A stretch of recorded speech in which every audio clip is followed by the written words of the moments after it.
Assalamualaikum warahmatullahi wabarakatuh. Halo Gen Dinamis semuanya, apa kabar semua teman-teman di rumah? Selamat datang di podcast Dinamis Berbicara. Nah, untuk episode perdana kali ini, kita sudah datang di salah satu fakultas di Universitas Tadulako. Fakultas ini adalah fakultas yang tergolong masih baru di Universitas Tadulako, tapi jangan salah, fakultas ini punya banyak sekali deretan prestasi yang sudah diraih. Dan pada kesempatan kali ini kita sudah mendatangi pimpinannya langsung, Bapak Dekan Fakultas Kesehatan Masyarakat, Bapak Profesor Dr. Nurdin Rahman, MSI MKes. Assalamualaikum Prof. Waalaikumsalam warahmatullahi wabarakatuh. Gimana kabarnya hari ini Prof? Alhamdulillah baik dan sehat. Masya Allah, kelihatan sehat terus ya Prof. Alhamdulillah. Oke teman-teman semua. Nah, ada nih salah satu programnya Mas Menteri Nadiem Makarim yang dari tahun 2019 itu selalu diglorifikasikan. Apa itu? Pasti teman-teman semua udah tahu. Yes, benar banget. Program MBKM, Program Merdeka Belajar Kampus Merdeka. Nah, kan kita lagi di fakultas yang lagi tren banget nih di Universitas Tadulako, FKM. Kita mau tahu nih Prof, udah sejauh mana pelaksanaan MBKM di FKM itu sendiri Prof? Baik, terima kasih. Sejak dicanangkannya program Merdeka Pelajaran Kampus Merdeka oleh Mas Menteri, Alhamdulillah Fakultas Kesehatan Masyarakat Universitas Tadulako telah melaksanakan arahan tersebut sejak tahun 2021 sampai sekarang. Wah, berarti sejak dikeluarkan itu sudah mulai dilakukan terus ya Prof? Iya, Semua program-programnya. Nah, Prof, waktu di awal-awal kan dosen sama mahasiswa itu agak kesulitan iya. untuk menerima yang namanya program MBKM ini. Apalagi kan ini adalah hal baru.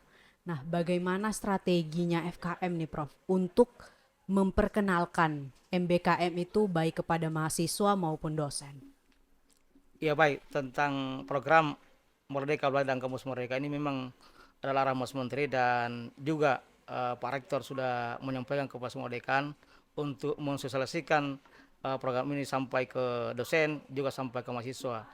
Memang tidak serta-merta diterima karena ini memang adalah program yang baru dan kita diminta untuk merekognisi eh, program-program atau kegiatan baik yang dalam negeri maupun di luar negeri yang relevan dengan mata kuliah yang diprogramkan pada semester ini pada perguruan tingginya sendiri. Oke, berarti tidak ada kesulitan ya Pak kan selama pengenalan MBKM ini sendiri? Ya alhamdulillah tidak ada, cuma pada saat direkognisi itu menjadi kesulitan bagi Kaprodi untuk mengakui bahwa kegiatan yang dilaksanakan di luar ini relevan dengan mata kuliah yang ada di sini. Karena ternyata ada program yang diikuti tidak sesuai dengan bidang ilmunya, begitu. Oh iya iya. Iya. Jadi ada kesulitan-kesulitan di Ya, bidang itu. di situ pada saat dia mengakui atau merekognisi kegiatannya itu dalam mata kuliah tertentu. Iya. Nah, tapi sekarang semuanya udah berjalan lancar pada kan. Ya alhamdulillah semua yang dari 9 program kegiatan BKM ini yang kami bisa jalankan baru baru 7. Yang belum itu adalah yang bela negara. Bela negara dan penelitian riset mitra perguruan tinggi di luar perguruan tinggi. Oh, berarti dari 9 itu sudah 7 Sudah 7. dilaksanakan di situ pada kan. Sudah 7. Berarti apa aja tuh pada kan yang Ya, yang pertama dilaksanakan? kan ada pertukaran pelajar. Iya. Ini adalah mengikuti pertukaran mahasiswa merdeka dalam negeri. Itu juga sudah ada.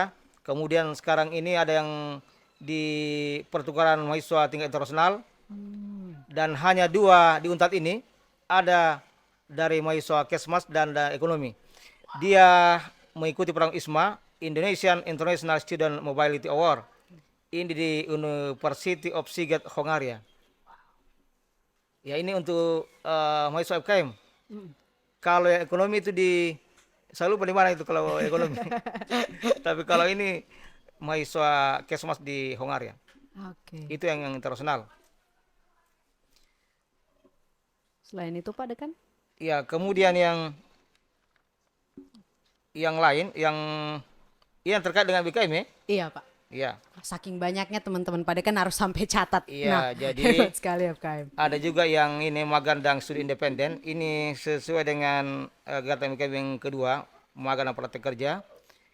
yaitu magang dan studi independen berserikat, kampus Merdeka. Kemudian ada pertukaran mahasiswa Merdeka di Universitas 11 Maret. Kemudian ada juga magang di University Telkom. Kemudian ada juga program mandiri. Ya. Ini yang diikuti oleh 60 mahasiswa. Ini mandiri. Artinya mahasiswa itu membayar sendiri, pergi sendiri, dan di berbagai instansi di Makassar. Ada di kantor pelabuhan kesehatan dekat bandara dekat bandara. Itu 6 bulan di sana. Itu yang setara dengan 20 SKS. Jadi dia tidak mengikuti lagi mata kuliah reguler di sini pada semester yang lalu itu, pada semester genap kalau tidak salah. Nah itu, jadi disitulah nanti Kaprodi merekognisi apa saja kegiatan di sana dengan melihat lekuknya, kegiatannya apa, kemudian berapa jam dia mengikuti kegiatan itu. Nah itu mandiri, tidak dibiayai oleh kementerian. Oh, berarti mahasiswanya sendiri yang Iya, bayar gitu, Pak? saya bayar. Dia kemauan sendiri. Berarti Itu 6 bulan. selain itu ada lagi yang lain, Pak Dekan? Kemudian, ya ini kan ada inbound, ada outbound. Iya, iya, iya. Yang outbound ini yang tahun 2021. Jadi ada juga peserta urban parmin di UI. Kemudian studi independen di sekolah ekspor studi independen bersertifikat menjadi eksportir baru 4.0. Kemudian ada pertukaran mahasiswa dalam negeri di UNS Semarang. Ya. Kemudian ada pertukaran mahasiswa di Universitas Pendidikan Indonesia. Kemudian ada juga yang di Universitas Negeri Malang. Kemudian ada pertukaran mahasiswa di Universitas Negeri Jakarta. Dan ada Universitas PGRI Adi Buana Kumala. Universitas PGRI Adi Buana ya. Nah, itu yang tahun 2021. Nah, itu yang ya, kemudian yang ada mahasiswa yang dari luar masuk. Oh, ada juga ya, Pak? Ini tahun 2021. Jadi ada 3 orang dari Universitas Prima Indonesia. Ini ke UKM ini. Ada ke Kesmas, ada ke GISI. Kemudian ada 3 orang dari Universitas Ramat Riyadi. Kemudian dari 2 orang dari Universitas Negeri Medan. 1 orang dari Universitas Sriwijaya. Dan 1 orang dari Universitas Swadaya Gunung Jati. Ada Sumatera, ada Jawa. Yang kemarin. Tapi ini tahun 2021. Tahun 2022 ini tidak Belum ada. Sepertinya dia karena ada masalah internal. Oh, iya, Masuk. iya. Tapi yang outbound itu ada, yang saya sebutkan tadi, yang keluar. Selain pertukaran ada lagi, Pak Dekan, kan tadi 7 kegiatan. Iya. Wah, banyak banget. Nah, nggak salah kan teman-teman kalau Iya. saya bilang tadi FKM ini banyak Iya, banget. Walaupun masih muda tapi Iya, udah ada juga banyak yang banget. asisten pengajar di sekolah, ada. Oh, berarti Iya, ada juga. FKM tapi ngajar, Yang Pak? ngajar. Oh, Ada juga. iya. Ada 1 orang, kemudian proyek pemeriksaan kan yang hubungannya dengan bencana ya. Oh, iya. Dan iya, memang ini terkait sesuai kebencanaan. dengan visinya FKM tentang manajemen bencana. Jadi setiap ada bencana, FKM itu ada tendanya sana. Iya, itu proyek pemeriksaan dalam bencana. Kemudian kegiatan wirausaha ada juga. Jadi sekarang ini sudah ada karyanya mahasiswa namanya Kaledo Instan. Oh, yang viral kemarin Yang viral kan? itu? Iya, benar. Itu dibina oleh dosen gizi, namanya Pak Dr. Imada Tangkas, Kaledo Instan. Itu adalah aplikasi dari penelitian disertasinya. Jadi kalau kita mau ke Jakarta bisa dibawa itu, di sana diseduh. Benar. Saya sudah pernah coba. Mantap. Ini Kaledo Instan. Sekarang ini sudah diurus hakinya. Luar biasa sekali, teman-teman. Kaledo Kaledo Instan. Instan. Kemudian membangun desa kan kita ikut juga KKN tematik ya. Iya. Iya. Yang belum ini bela negara. Belum. Tapi dari 9 tinggal 2 lagi Tinggal ya, dua, Pak Dekan. tinggal Luar 2. biasa. Sudah lebih dari 50% itu udah Iya. luar biasa banget. Ya, tapi penelitian mitra penelitian di luar PT ini dilakukan oleh dosen, hanya mahasiswa yang belum. Oh, masih dosennya ya, Pak Dekan. Jadi dosen ada. Jadi kita kerjasama dengan IPB ada, di mana IPB kerjasama dengan Belanda, tapi ada juga penelitian di sini. Kita jadi penelitinya. Ada juga dosen gizi di situ ikut. Kemudian apa lagi? Nah, sekarang ini ada juga pusat studi sekarang ini yang launching tanggal 12 ya lalu. Oh, yang baru-baru itu, Ya, Pak Dekan. Sipor. Iya. Oh. Tarulako Sepor. Tarulako Central for Tobacco Control. Oh, itu bergerak dalam bidang apa, Prof? Ya bergerak dalam hal pengendalian tembakau dan merokok. Oh. Dan pada saat kita launching itu ada juga dari Bupati Bogor memberikan testimoni tentang keberhasilan meredam, membatasi perilaku merokok di sana, juga tembakau ada. Kemudian dari Dinas Kesehatan Provinsi juga ada ikut, kemudian bukan ikut yang memberikan materi. Oh. Ada juga dari Bapeda Palu, ada semua. Ini salah satu kerjasama antara dengan UNAS ya. UNAS yang memfasilitasi kita, dan itu kerjasama dengan Singapura. Jadi ke depan ini insya Allah nanti ada kegiatan-kegiatannya yang dibiayai oleh dari luar negeri, yang pemegang dananya dari luar negeri. Luar biasa sekali teman-teman ya. Kalau soal kerjasama kayaknya FKM nggak bakalan diraguin lagi nih Ya teman-teman. kalau kerjasamanya dalam negeri ini sekarang ini sudah dalam tahun 2022 ini sudah 42 ini. 42 ya, kerjasama. kerjasama.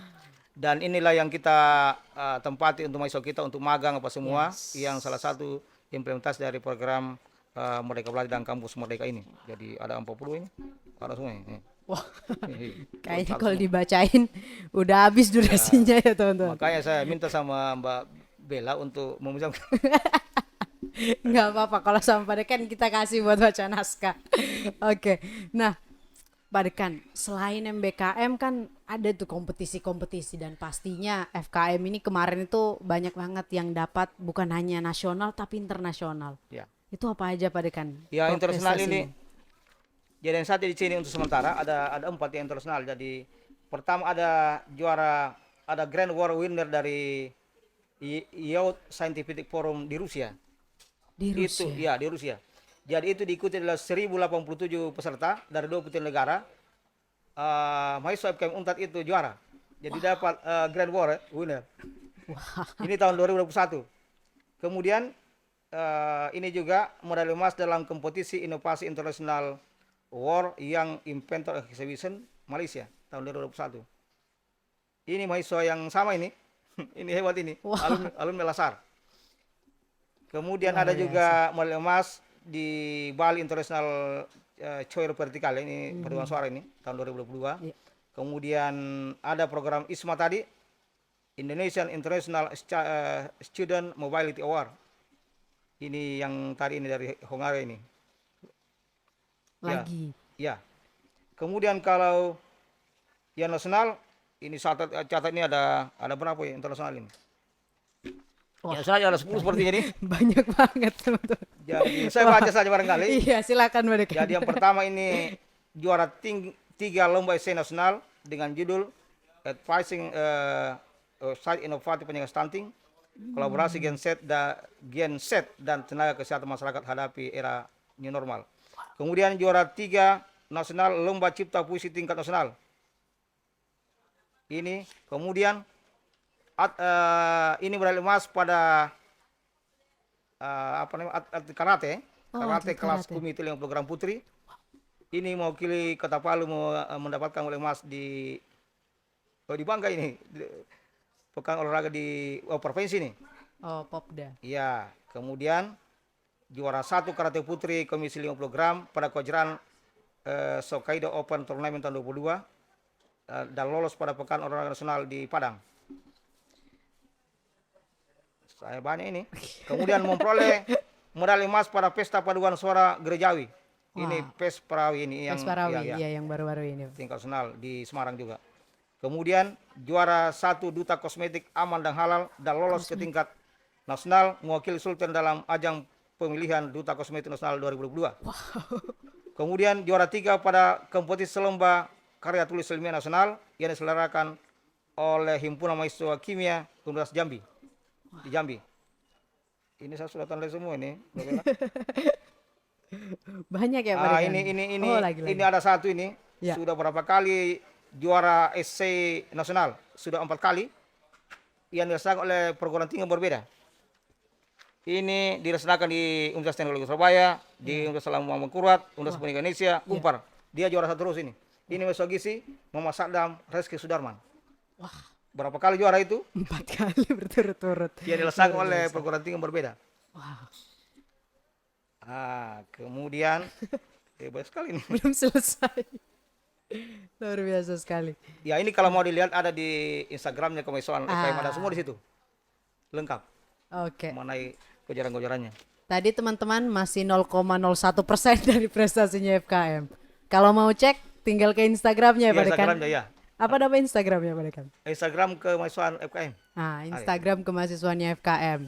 Oke, jadi teman-teman, emang bener nih dari awal saya udah tekenin dari awal buat teman-teman semua di FKM itu walaupun FKM udah berapa tahun nih Pak Dekan? Iya, jadi kan sejarahnya begini. Oh ya. Ini FKM ini cikal bakalnya ada dari terbentuknya Prolikesmas tahun 2008 di MIPA. Oh iya iya iya. Kemudian dia bersama dengan kedokteran. Di MIPA. Iya, di MIPA Oh. tahun 2008 terbentuknya. Kemudian 2012 pindah dari MIPA bersatu namanya Fakultas Kedokteran dan Ilmu Kesehatan tahun 2012. Hmm. Kemudian tahun 2017 berpisah secara baik-baik. Oh berbisa secara baik. Ya, ada FKM sendiri, ada FK sendiri pada tahun 2017. Nah, disitulah jadi FK ini baru terbentuk berapa tahun? Tahun Dua. 2017. Oh Berarti berarti 5 tahun lebih. masih 5 tahun. Iya, 5 tahun. Masih balita. Tapi alhamdulillah Tapi, sudah bisa berjalan kencang. wah, kuda hitam nih ya Pak Dekan. Luar biasa di bawah pimpinan Pak Dekan semuanya Iya, naik dengan iya. pesat. Wah, luar biasa sekali. Nah, dari semua prestasi-prestasinya tadi dan bagaimana program MBKM sudah dilaksanakan, gimana nih Pak Dekan sebenarnya keterlibatannya pihak fakultas khususnya pimpinan untuk bagaimana mengencourage supaya mahasiswa mau ikut program ini dan dosen juga bisa menerima program ini. Ya, syukur alhamdulillah bahwa dengan adanya kerjasama yang baik, sinergi yang optimal dari masing-masing pimpinan, program MBKM ini berjalan dengan baik. Kita sosialisasikan kepada dosen-dosen yang siap memfasilitasi mahasiswa, kepada mahasiswa yang mau ikut program ini, pun juga sampai ke program studi. Karena program studi kan ujung tombaknya, dia Ya, akan mengakui kegiatan-kegiatan yang dilakukan di luar, tentang mata kuliah apa yang relevan dengan kegiatan tersebut. Itu yang jadi kita sangat konsen sebagaimana arahan Pak Rektor juga, dan Pak Rektor juga bertanggung jawab sama Mas Menteri bahwa program ini perlu dilaksanakan dengan baik begitu. berarti full nih pimpinan mendorong bagaimana Ya, program ya MBKM alhamdulillah. ini bisa Ya, berjalan dengan baik ya. di Fakultas Kesehatan Masyarakat. Nah, teman-teman, kita mau tahu nih harapannya Pak Dekan. Dengan program MBKM ini bagaimana harapannya untuk FKM ke depannya Pak Dekan? Ya, kita berharap banyak ini bahwa program MBKM ini terus kita lanjutkan, bahwa ini kan tujuan utamanya bagaimana mempersiapkan mahasiswa mempunyai kompetensi baik secara soft skill maupun hard skill untuk bisa diterima di masyarakat, siap bekerja atau siap menyitakan lapangan kerja. Saya kira itu harapannya Mas Menteri kan begitu. Kita berusaha selalu untuk apa namanya mengindahkan harapan-harapan tersebut. Luar biasa sekali. Berarti Fakultas Kesehatan Masyarakat adalah salah satu fakultas yang sudah menjalankan program MBKM dengan sangat baik. Bisa bayangkan teman-teman dari 9 itu sudah 7 dilaksanakan di Fakultas Kesehatan Masyarakat. Dan banyak sekali prestasinya tadi sudah dibacakan Pak Dekan, tapi tadi belum semua ya Pak Dekan Belum ya. semua. Belum semua dibacakan. Nah, tapi teman-teman bisa lihat semuanya nanti di Instagramnya Fakultas Kesehatan Masyarakat di Ya, bagian kemahasiswaannya. Nanti teman-teman bisa lihat bagaimana banyaknya di sana prestasinya FKM. Baru 5 tahun loh teman-teman, tapi sudah sampai di titik ini. Wah, luar biasa sekali. alhamdulillah. Nah, buat teman-teman mungkin ini yang biasanya masih SMA nih Pak Dekan, biasanya baru mau masuk kuliah, FKM paling cocok kayaknya Pak Dekan ya. Itu ya kita setan banyak sekali ininya banyak masuk peminatnya. Cuma kan daya tampungnya kita dibatasi Eh, karena keterbatasan ruangan, keterbatasan sumber daya manusia juga dan dosennya juga terbatas sehingga itu dibatasi. Tapi secara hubungan dengan akreditasi bahwa semakin banyak peminat daya tampung dibatasi maka nilainya semakin baik untuk nilai akreditasi pada pertanyaan tertentunya. luar biasa sekali. Nah, itu tadi teman-teman penyampaian dari Pak Dekan tentang bagaimana program MBKM di FKM itu sendiri dan juga harapan-harapan Pak Dekan, dan tentunya apa yang disampaikan Pak Dekan juga menjadi harapan seluruh sivitas akademika di Fakultas Kesehatan Masyarakat. Nah, teman-teman semua, kita udah bicara panjang tentang FKM, sekarang kita minta closing statementnya dari Pak Dekan buat podcast kita pada hari ini. Silakan Pak Dekan. Iya, jadi saya ucapkan terima kasih kepada apa namanya? Info Dinamis. Ya, kepada Dinamis yang berkenan untuk melakukan podcast ini terkait bagaimana implementasi Merdeka Belajar dan Kampus Merdeka di Fakultas Kesehatan Masyarakat. Ya, saya menghimbau kepada semua teman-teman, baik dosen, tendik, pun juga pimpinan fakultas untuk senantiasa bahu-membahu untuk mensukseskan program pemerintah ini dari Mas Menteri hubungannya dengan Merdeka Belajar dan Kampus Merdeka. Walaupun sesungguhnya prodi kesehatan itu tidak wajib untuk melakukan program Merdeka Belajar dan Kampus Merdeka ini. Karena sesungguhnya dari dahulu kita sudah banyak berinteraksi masyarakat, ada mata kuliah magang, ada juga magang di rumah sakit khususnya untuk prodi gizi dan juga magang di masyarakat. Ini semua hubungannya dengan bagaimana supaya capaian pembelajaran lulusan itu dapat kita kita implementasikan. Jadi itulah sebabnya bahwa khususnya prodi gizi tidak bisa CPL-nya dapat semua kalau dia magang di luar yang bukan di rumah sakit. Karena dia ada magang di rumah sakit itu yang terkait dengan pengaturan diet. Ya, tentu hubungannya dengan penyakit, dan itu tidak bisa didapatkan di luar untuk direkognisi. Sehingga yang banyak melakukan MBKM di sini adalah yang mahasiswa kesehatan masyarakat, walaupun banyak juga isi itu yang juara tadi. Iya. Ya, saya kira itu barangkali. Jadi mari kita bersinergi untuk menghasilkan karya. Luar biasa sekali. Mari bersinergi untuk menghasilkan karya. Nah teman-teman, itulah podcast kita pada hari ini.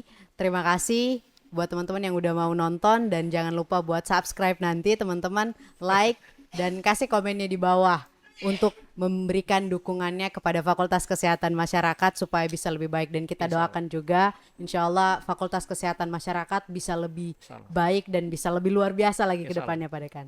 Oke. See you on the next podcast teman-teman. Saya Salzabila mau undur diri. Assalamualaikum warahmatullahi wabarakatuh.